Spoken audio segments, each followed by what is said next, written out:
It takes a lot of work to craft a world that's beautiful, realized, and has an atmosphere. Developer Storm in a Teacup has easily done that with Close to the Sun thanks to the high quality graphics, sounds, and backstory. But it feels unfavorable that the story has a lot of elements that are cliché to a fault.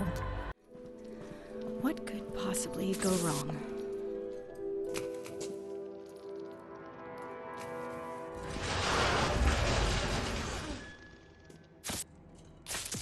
In an alternate 1897, Rose Archer is called upon by her sister Ada to help her with her research aboard the Helios, Nikola Tesla's giant ship made as a haven for the greatest scientific minds. Once aboard, it is clear that something is wrong.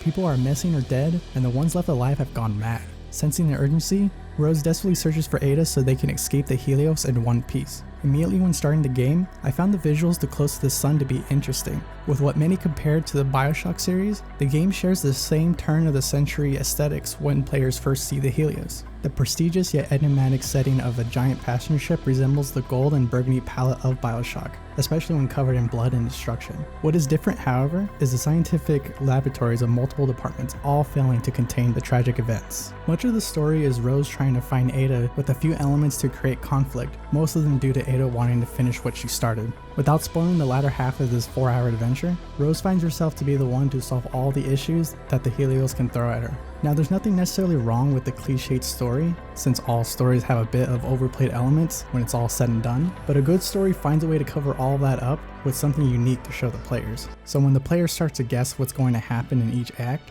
and they're right every time, the story loses its impact. Part of the problem may be the developers sticking to their guns in the narrative story genre. Many instances have the potential to have Rose and Ada team up to escape from the enemies, with Ada coming up with a way to keep the enemies at bay with all of her science, and Rose to execute on those ideas. Instead, the game is just one big wild goose chase just to find each other. As a story-heavy game, the players can find newspaper clips, notes, and journals to get an understanding of the lives people had before the quarantine. Most notes are optional, detailing random rants about the outbreak and others losing hope or saying their last goodbyes. Collectibles involving the main story contains notes that will help you find items or system codes you need to advance.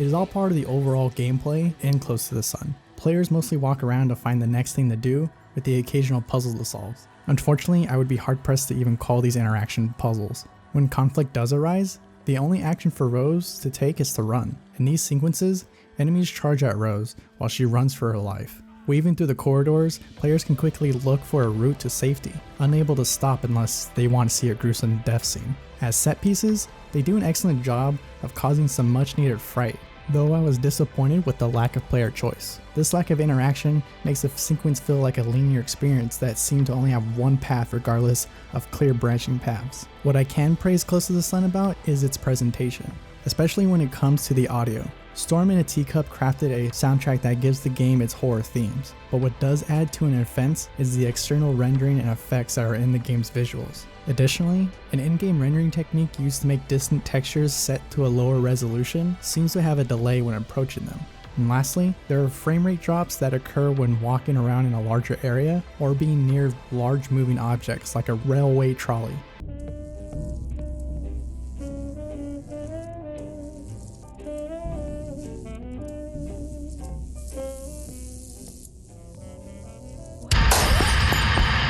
For anyone that plays a lot of games, Close to the Sun is sadly not going to impress. While the aesthetics, graphical fidelity, sounds, and backstory does have the means to intrigue a lot of people, I feel that the average gamer will drop off after its first hour. This doesn't make Close to the Sun a bad game, as I was decently satisfied with how it ended.